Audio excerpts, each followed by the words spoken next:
Hello everyone, welcome back to my space. This is Siya, the space of imaginary access. जैसे कि ये सवाल लगभग 2 साल पहले पूछे गए जेईई एडवांस के लिए है। तो देखिएगा हम ध्यान से कंसेप्ट पढ़ने में कुछ चीजें जो जानना बहुत जरूरी है, तभी ये बनेगा सवाल, नहीं तो नहीं बनने वाला है। हमारे पास क्वेश्चन में दिया गया हुआ है m inverse equal to adjoint of adjoint m। तो इसके बेसिस पे थ्योरी थी या फिर कांसेप्ट थी, वो कांसेप्ट कितने लोग को मालूम है या फिर वो फार्मूले कितने लोग को मालूम है। अगर ध्यान से देखें एडजॉइंट ऑफ एडजॉइंट m, अगर ऐसा होता है तो उसके बेसिस पे क्या हमारे पास वैल्यू आते थे, डिटरमिनेंट ऑफ n माइनस 2 या 1 2। अगर दिमाग में हो तो आप सवाल कर सकते थे, नहीं तो नहीं। ये अगर आपको पता है तभी ये सवाल आप आगे कैरी फॉरवर्ड की ओर बढ़ सकते थे। हमारे पास डिटरमिनेंट m के ऑर्डर क्या दिया हुआ है इस क्वेश्चंस में 3/3, तो उसके बेसिस पे n के यहाँ पे 3 प्लेस करेंगे। ये कांसेप्ट हुआ 1, ये कांसेप्ट ठीक है, अगर याद है तो ठीक है, नहीं तो आप नहीं कर सकते थे।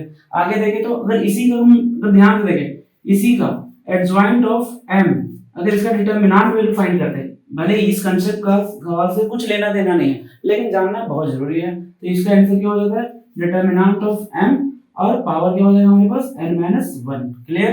अगर इसी चीज को आगे बढ़ाते जाए, एडजॉइंट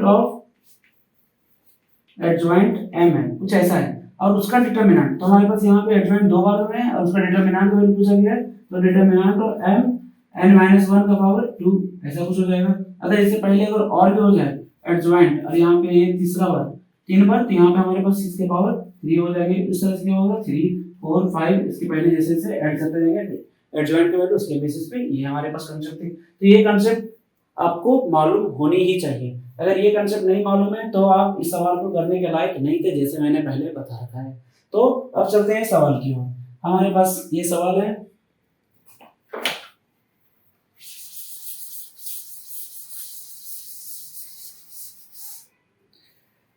सवाल में दिए गए हैं m इनवर्टिबल मैट्रिक्स है, उसी बेसिस पे I3 identity matrix. m inverse का वैल्यू क्या है हमारे पास, m inverse equal to adjoint of adjoint m। Clear, adjoint of adjoint m। अगर हम लोग ध्यान से देखें, क्या ये फार्मूला है, सेम अभी कुछ देर पहले कंसेप्ट पढ़ने पे बात करा था। m इनवर्स इक्वल टू क्या हो जाएगा, डिटरमिनेंट ऑफ m n-2। मैं ये स्टेप को एक बार में कर सकता था, लेकिन नहीं, मैं यहाँ पे बताऊंगा आपको। m और n का वैल्यू कितना दिया हुआ है हमारे पास, 3/3 ऑर्डर का है, तो n के यहाँ पे n यहाँ पे क्या पुट करेंगे, 3 पुट करते ही हमारे पास क्या हो जाएगा 3 - 2 1। तो determinant of m into m is equal to क्या हो गया m इनवर्स। अब इतना करने के बाद तो बात बनेगा नहीं, तो बात बनेगा नहीं तो आगे कैसे फॉरवर्ड करेंगे।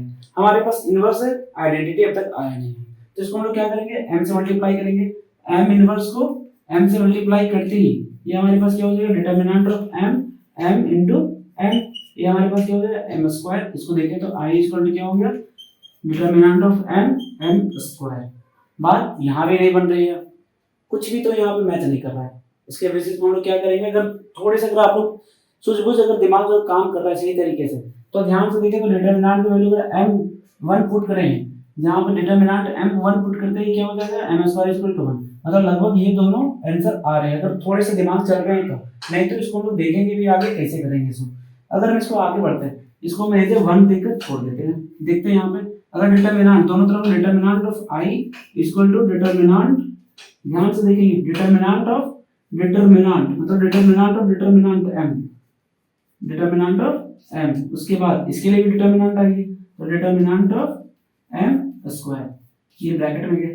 डिटरमिनेंट से एक और डिटरमिनेंट बाहर निकलेगा तो उसका पावर क्या होगा, उसके बेसिस पे थोड़ा सा थ्योरी को ध्यान से देखें। डिटरमिनेंट ऑफ i तो ठीक है, ये तो काम बन जाएगा, लेकिन यहाँ पे देखें एक m जिसका डिटरमिनेंट है डिटरमिनेंट m, उससे बाहर निकलेगा तो m का ऑर्डर के बेसिस पे निकलेगा, m का पावर कितना हो जाएगा 3, ये यहाँ से बाहर निकलेगा तो डिटरमिनेंट m का पावर 3 कुछ ऐसा आ रहा है। क्लियर।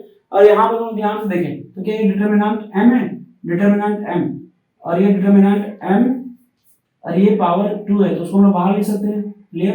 अगर इतना लिख ही सकते तो उसको हम लोग क्या लिख सकते हैं, डिटरमिनेंट i का डिटरमिनेंट 1 हो जाएगा आइडेंटिटी मैट्रिक्स, और यहाँ पे डिटरमिनेंट ऑफ m का पावर 5। तो ध्यान से देखिए डिटरमिनेंट ऑफ m कितना निकल गया हमारे पास 1 निकला, और ये हमारे पास एक यहाँ पे हुआ कंसेप्ट सही। तो डिटरमिनेंट m का वैल्यू 1 आना था, 1 हो गया। यहाँ पे पूछा गया इज और आर, तो ये नहीं कि एक निकल कर या एक चेक करके निकल जाएंगे इस इंटरवल से, ये एकदम नहीं करना है, नहीं तो आपका नंबर सीधा कट सकता है, पूरा का पूरा नंबर। आगे बढ़े, अब देखिए जैसे ही डिटर्मिनेंट की वैल्यू अगर एम आई गया, तो अगर फ्रॉम वन में जैसे ही पुट करेंगे डिटर्मिनेंट एम का वैल्यू 1, तो एम स्क्वायर इक्वल टू आई आ जाएगा क्या। तो सेम इससे अगर हम लोग आगे बढ़ाएंगे तो आई इक्वल टू क्या हो जाएगा, एम स्क्वायर। यहाँ से एक और ऑप्शन सही मैच कर रहा है हमारे पास, कुछ अगर देखें तो ये बी और सी। अब यहाँ से एम इक्वल टू आई हो सकता है क्या, नहीं, M equal to root I होगा। तो ये ऑप्शन बनना सही नहीं बन रहा। यहाँ से आगे देखते हैं, ऑप्शन डी पे चलते हैं। तो यहाँ पे क्या दिया हुआ, एडजॉइंट ऑफ एम का स्क्वायर इक्वल टू आई। क्या कुछ ऐसा यहाँ पे कहीं दिख रहा है क्या, यहाँ पे हम लोग एडजॉइंट लगाकर काम बना सके। यहाँ पे M square equal to I prove करते हैं। अगर इस फ्रॉम वन से जब देखें तो देखते क्या होगा। ऑप्शन डी के लिए हम लोग जो कर रहे हैं यहाँ पे क्या हो जाएगा, अगर डिटरमिनेंट का वैल्यू 1 पुट करते हैं, ये क्या हो जाएगा, आई इक्वल टू एम स्क्वायर। और एम स्क्वायर जैसे ही पुट करेंगे, हमारे पास ऑप्शन डी को भी चेक करना है, एडजॉइंट ऑफ एम का whole square equal to I. तो हम क्या करेंगे, एडजॉइंट दोनों तरफ लगाएंगे, adjoint of I equal to adjoint of M square. यहां तक बढ़ते ही जैसे हम लोग क्या करेंगे, अब ध्यान से देखिए तो एडजॉइंट ऑफ एम स्क्वायर के बेसिस पे हम लोग क्या एक थ्योरी जानते हैं, adjoint of I equal to adjoint of M का पावर 2 है, उसको हम बाहर लिख सकते हैं। और ये बाहर लिखते ही एडजॉइंट आई का वैल्यू आई हो जाएगा, और ये हमारे पास एडजॉइंट ऑफ एम का whole square equal to I proof हो जाएगा। तो हमारे पास ऑप्शन डी भी सही आंसर है, option B, option C, option D, और इसका आंसर क्या हो जाएगा हमारे पास, बी सी डी।